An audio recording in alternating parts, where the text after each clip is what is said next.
Qovun yesang sahar ye, sahar yemasang zahar ye maqoliga amal qilib, erta tongdan qovunchani paqqos tushirdim. Baribir o'zimizning O'zbekiston mahsulotlariga yetmaydi.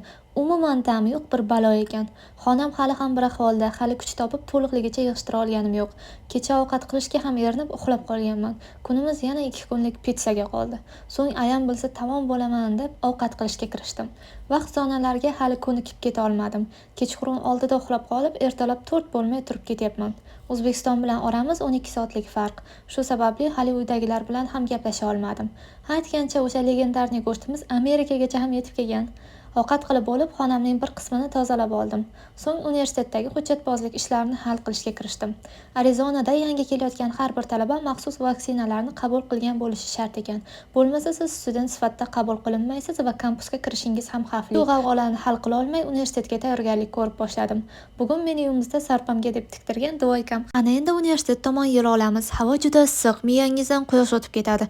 Bosh kiyim bilan yurish shart ekan. Universitetdagi mana bu robot dostavkachilar esa meni hayron qoldirdi.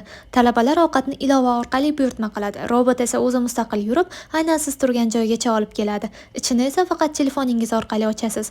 Eng qizig'i ular yo'lda odamlar va to'siqlardan o'zlari aylanib o'tadi. Bizda ham shunaqa dostavkalar bo'lganda qanday bo'lardi?